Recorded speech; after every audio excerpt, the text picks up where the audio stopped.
चलो अब आपको जल्दी से थोड़े से डिस्कस करवा देते हैं फॉर्मूले, है ना, क्या क्या फॉर्मूले हैं।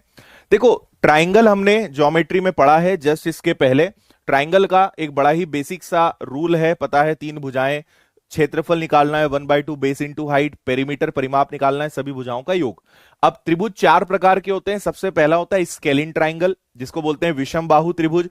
ऐसा त्रिभुज जिसकी तीनों भुजाएं कैसी हो, तीनों भुजाएं अलग अलग हो, तो एक भुजा, दूसरी भुजा, तीसरी भुजा, तीनों भुजाएं अलग अलग हो, है ना।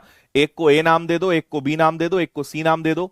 तो देखो किसी भी त्रिभुज में अगर आपको उसका आधार और उसकी ऊंचाई पता है तो आप वहां पे क्षेत्रफल का प्रयोग कर सकते हो, है ना।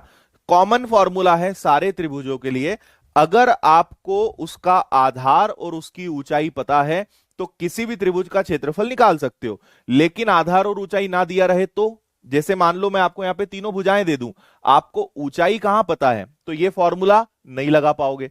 उस केस में क्या करेंगे, हीरोज फॉर्मूला लगाएंगे। आपको याद होगा एस का मतलब इंग्लिश में होता है सेमी पेरीमीटर और हिंदी में होता है अर्ध परिमाप, यानी परिमाप का आधा, सरकम पेरीमीटर का हाफ, है ना।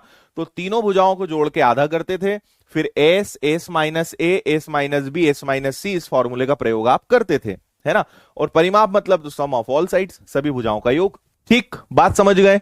अगला होता है आइसोसेलिस ट्राइंगल, ऐसा त्रिभुज जिसकी दो भुजाएं बराबर हो और एक भुजा अलग हो, उसको हम आइसोसेलिस ट्राइंगल बोलते हैं। जो आपके सामने यहां पर है ना। मान लीजिए दो भुजाएं ये बराबर है और एक भुजा यहां पे अलग है, तो इसके क्षेत्रफल आप इस फॉर्मूले से भी निकाल सकते हो। बस ये अलग बात है कि यहां पे तीनों भुजाएं अलग अलग थी, यहां पे ए 2 बार है, तो आप इस फॉर्मूले में S minus a, s minus ए लिख लो और एस माइनस बी लिख लो। तीनों नहीं है तो भी कोई तकलीफ नहीं है।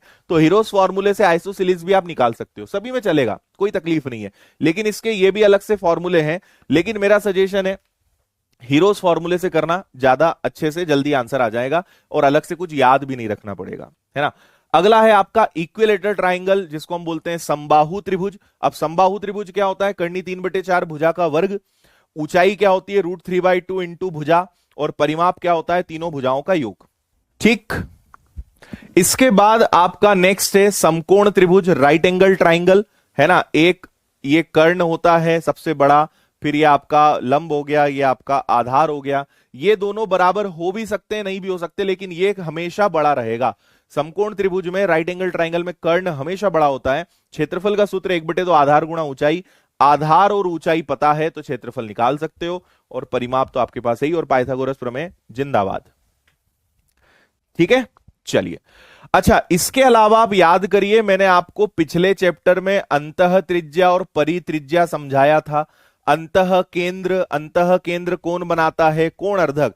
इन सेंटर आ गया, इन सेंटर कौन बनाता है, एंगल बाई सेक्टर, और उसमें आता है अंतः त्रिज्या।